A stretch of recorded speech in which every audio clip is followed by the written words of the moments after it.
I am BENDOY. I'm Janene Rose L. Reyes. And I am MARIEL LEYRAN. And we are your administrators. Okay, before we begin, hi! Hello! Hello! Hi! That's the true power of future educator. Okay, I want to know who is our class monitor. May I know? Okay, Ruben. Okay. Can you please check the attendance? And then, who is our absent for today? For now, sir, nobody's absent. Okay, since not, I want you all to give a jeepney clap. Do you know a jeepney clap? No. Okay, the jeepney clap is 1, 2, 3, 1, 2, 3, beep, beep, beep, beep, beep, beep. Okay, shall we go? 1, 2, 3, 1, 2, 3, beep, beep, beep, beep, beep, beep. That's it. Are you all familiar with what we call Paru-Paru Jeep Challenge, right? I want you all to stand up. Okay, stand up everyone. And do you know butterfly challenge like BUTTERFLY butterfly? And then you're gonna do the action of the Paru-Paru Jeep. Okay, 1, 2, 3, go! BUTTERFLY butterfly again. BUTTERFLY butterfly. Okay, sit down. Okay, that's it.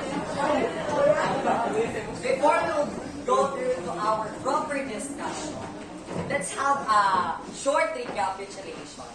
Okay, what was our discussion last meeting? Okay, Miss Krisha, what was our last topic last week? Yes. Thank you, Miss Krisha. Last meeting, we talked about the tone, the mode, and the techniques of every strategist and how are we going to determine the tone. But, what is, can you please, I want to hear from this side. Can you please give me an elaboration or like something, an idea of what is tone and mode? Miss, I guess I know. Just an idea, what is tone for you? For you, for me, tone is somewhat like what? Give me just an idea, simple sentence. Okay, anyone who can help? Okay. Okay, please, Martin. Okay, sir, so for me, as we discussed our lesson last meeting, the tone is the emotions set by the author that he wants for the reader to experience, while the mode is the emotion felt by the reader while reading the passage in his story. Exactly. Let's give to Martin a big round. Thank you, Martin. Okay, now let us proceed for our objectives. It would be attained to our whole discussion. Okay, everyone, will you please read? At the end of the lesson, students are expected to identify legend and its characteristics, employ their reading, listening, and writing skills, evaluate the relevant legend in their places. Okay, since you are divided into two already, I'm expecting that this group would be the group 1 and this group would be the 2. So, I have here a scenario. What all you need to do is to do a role play. It's entitled a short and sweet play. You are all familiar with this. And I will be giving you only 30 seconds to commemorate or discuss your group. And yeah, just do simple lines of stories.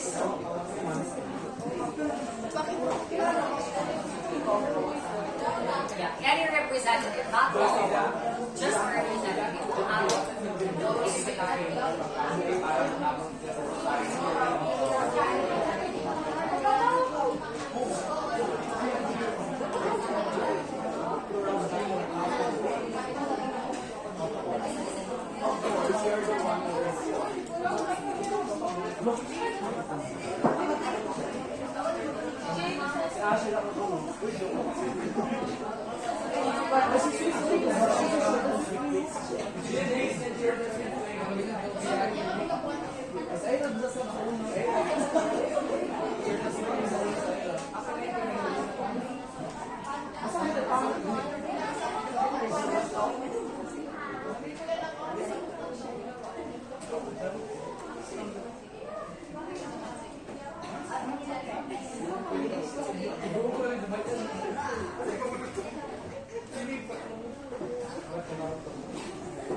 Just the representative, 3 or 4.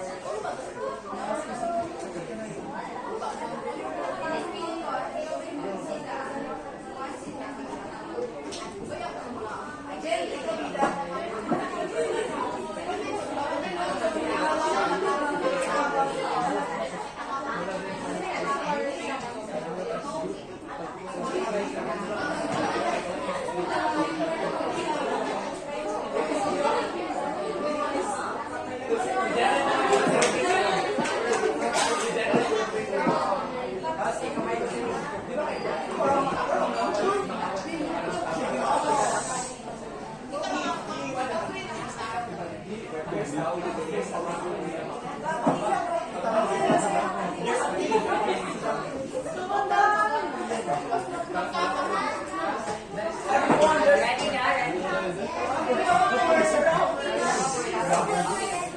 Round of applause for group 1.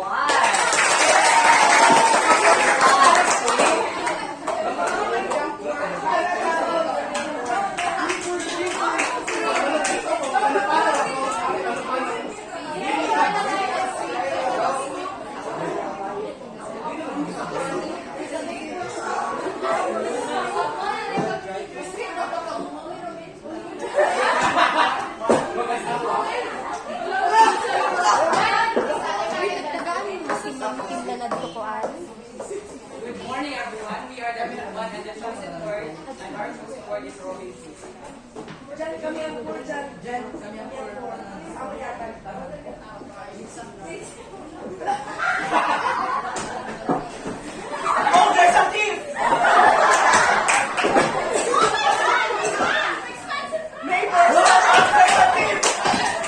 Yes, I'm a thief, but I only stole steal to help people in need.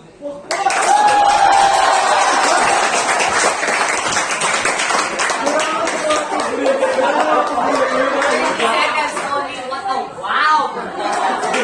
I'm expecting the best words.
Let's start.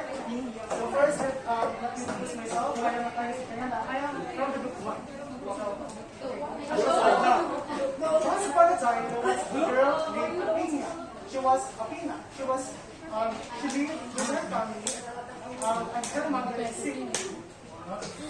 One day, her mother asked Pina for a visit.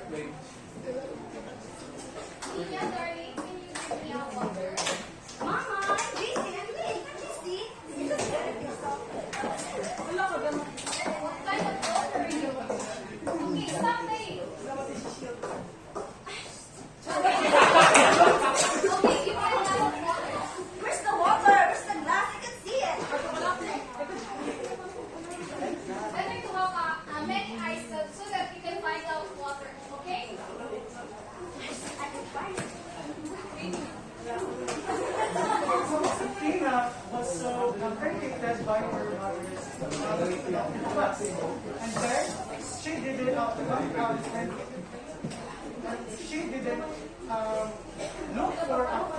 she did look for the glass of water, but she did not do it.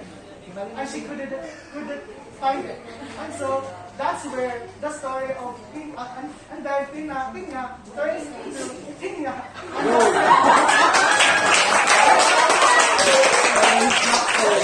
Sorry. And that's why Tina turned into a flute called Pina.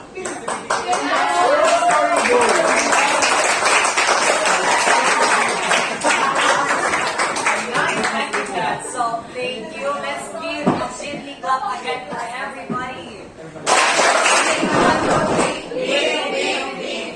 Okay, I just want to hear any observation. One representative from this group, John.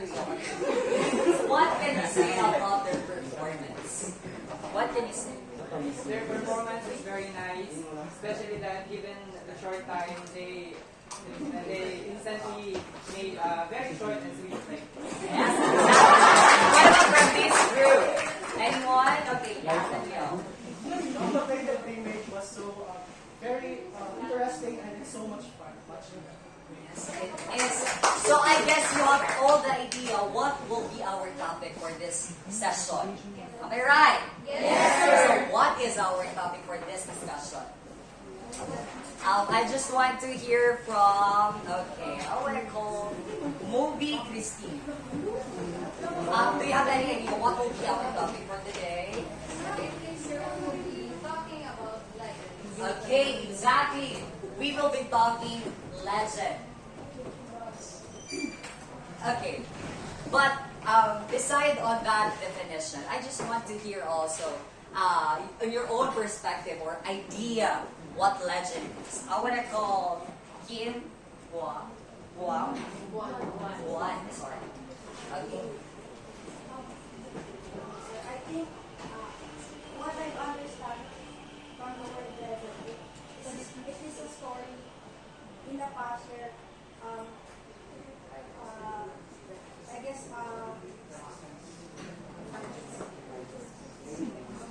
stories about history. Yes. Yes, it's a region. Stories of a region or a story about the history of a place or something that you are still believing in up to this day. Right? So legend is something like Robin Hood, like we still believe on it.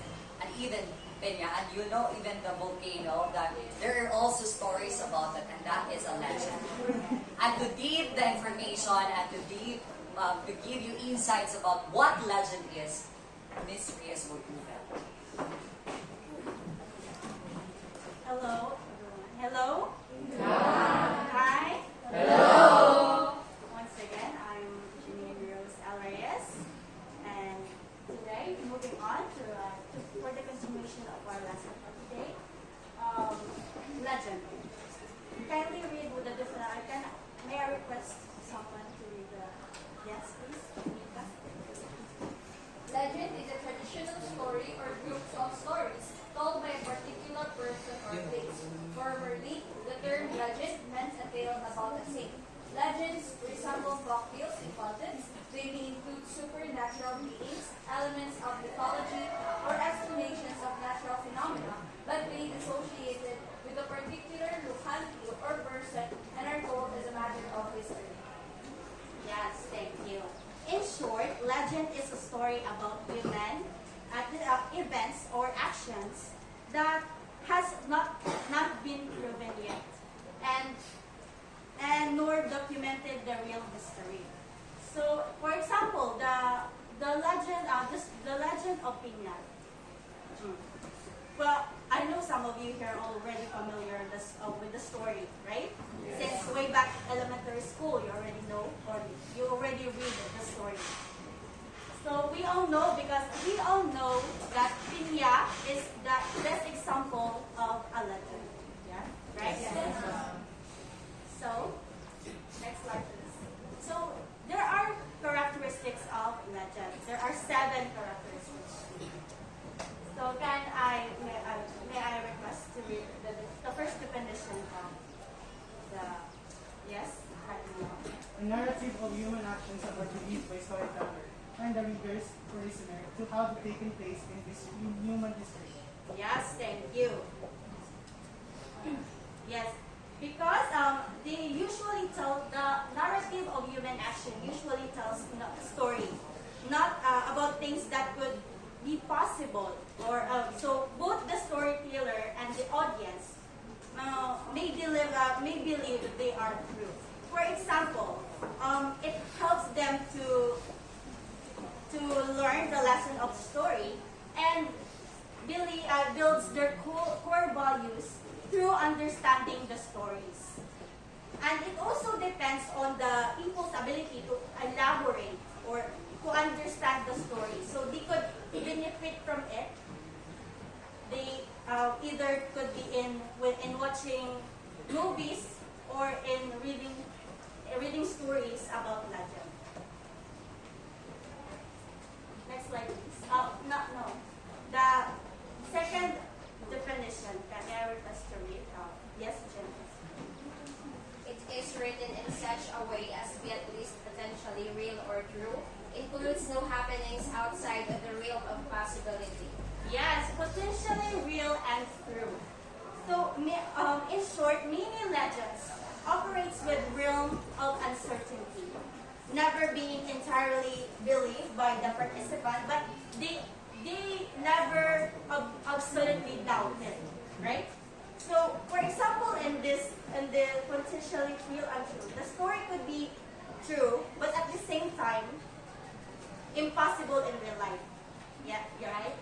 Impossible in real life. So, in order to make it possible, the readers will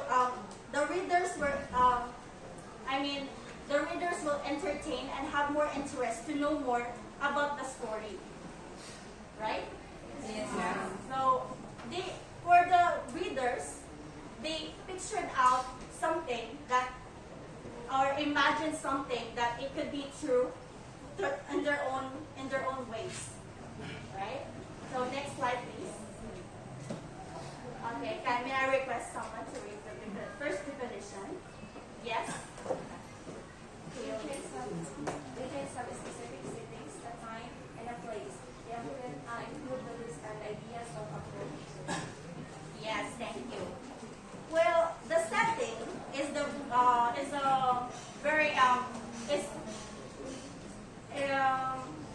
the setting is a period of time that geographically the location in which the story takes place. So the time and the place that word did happen, the conflict or the scenario, the important scene of the story. So in which the story takes place, right? It immediately set the stage for what was to come.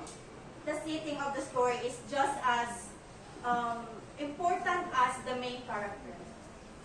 It tells the reader something about them without using the dialogue. For example, in the setting of Robin Hood in a place, England, that happened in England, where he steals from rich to give it to the poor people. That's the way he helped people. He helped people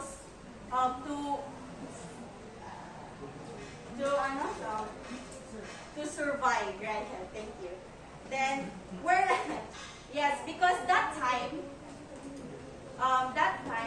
he was the only one who had the courage to steal from the king, standing up for the man in the face of tyranny, because the king is it's a bad person.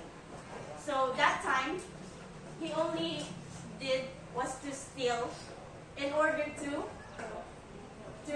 give to the people who are in needs.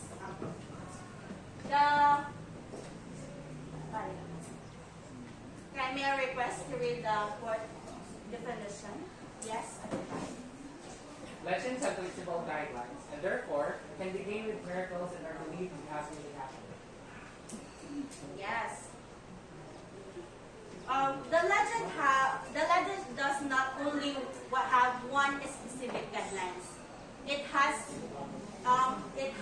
But there are other ways to make a guideline more flexible. Like for example, again in the Robin Hood, like the story Robin Hood, it has a natural phenomena, like different flexible guidelines, like natural phenomena, origins of life, and human behavior. While the story of the pinya, it has religious customs and human weakness and strengths. And it also has a lesson for life, right? Yes. Pinya has a lesson for life that that students already know. Next slide, please. May I request someone? Yes. Legends transform over time. Facts will change or be stretched. Hyperbole will enter the black line, and colorful details will remain and will get more colorful. Legends evolve over the years and are kept fresh, lively, and exciting. Yes, thank you. Legends evolve over the years and are lively and exciting in order to keep them fresh, vital, and realistic. For example, the story of Robin Hood again. It only from a children's book, yes.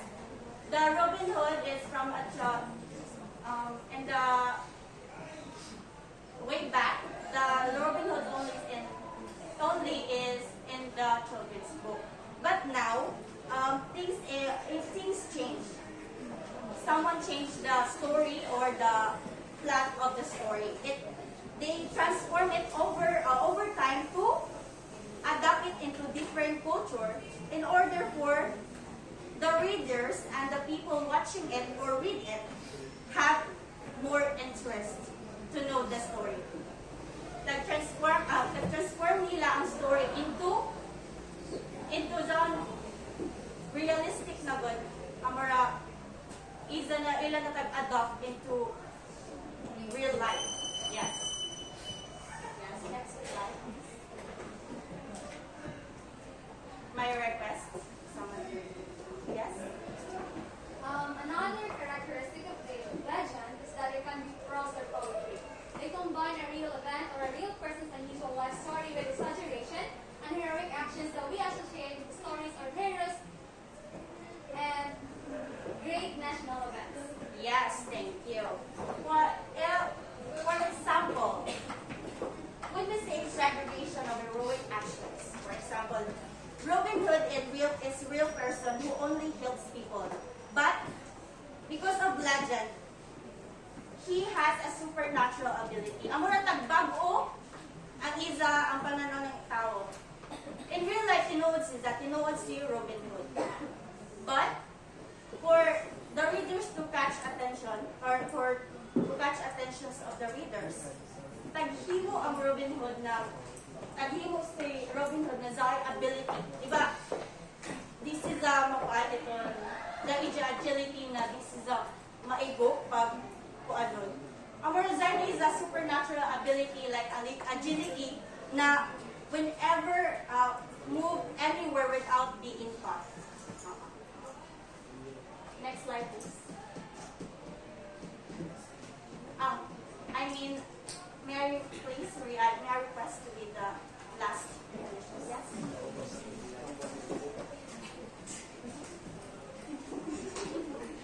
Legends read like folk tales but have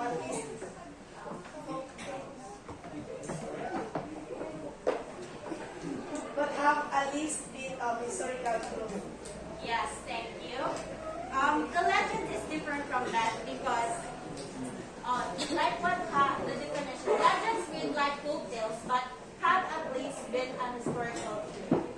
Legends is different from that because the legend could have true.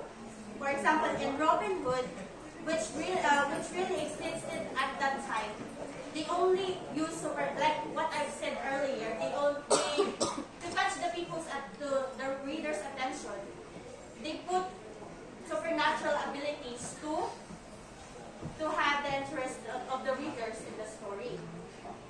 So to make it prove readable and readers para ma-catch ang attention ng readers. Well, next are stories about gods and goddesses. Gods and goddesses that aren't based on facts, that symbolic storytelling that was never came on fact.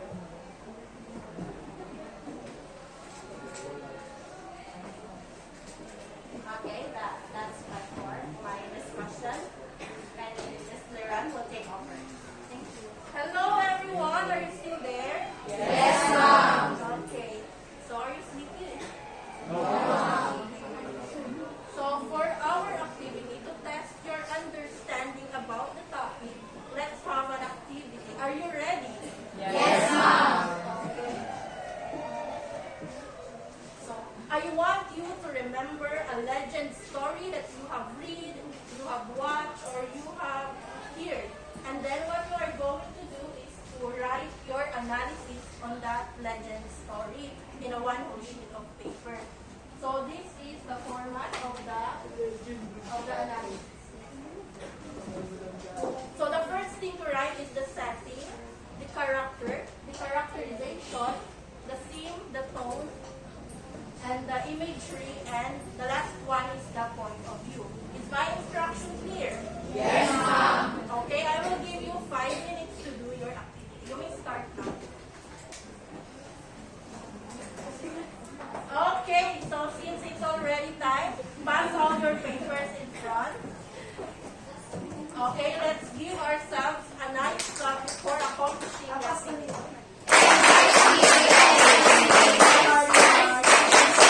Okay, we have another activity. For our last activity, I want you to get 1/4 sheet of paper. And then I have here five item questions.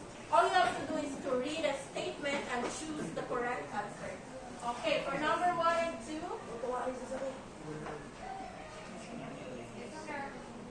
number 3 and 4, number 5,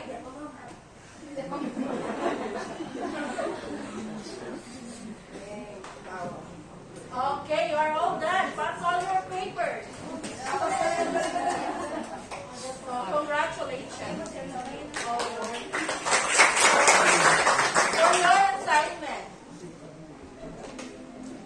choose or read a legend and create a comic strip to retell the story. I will collect your assignment on our next meeting. Is it clear? Yes, ma'am. Okay, thank you. So, goodbye class. I'll see you on our next meeting. Goodbye and thank you, mistress.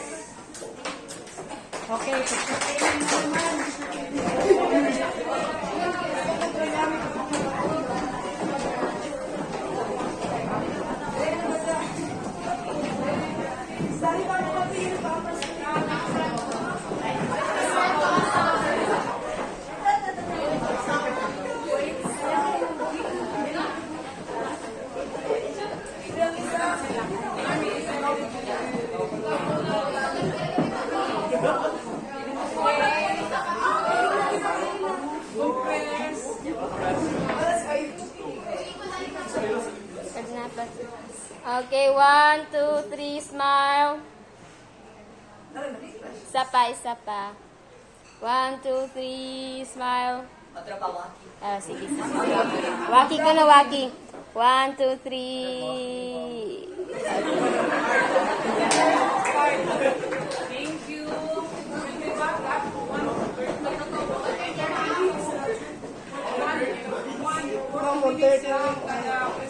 Thank you.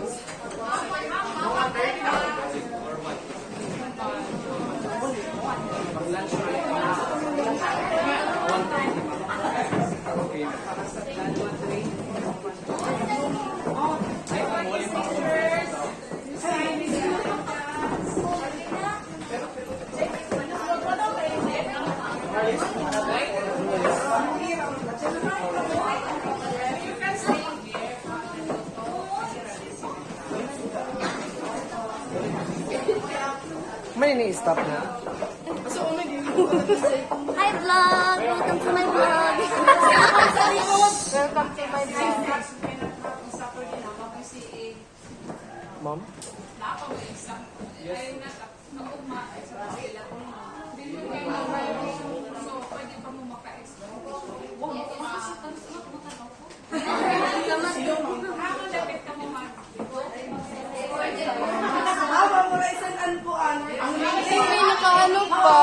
I will na this. Welcome to my vlog. Okay? Okay, Jan. Congrats mga ati. Hi. Annyeonghaseyo.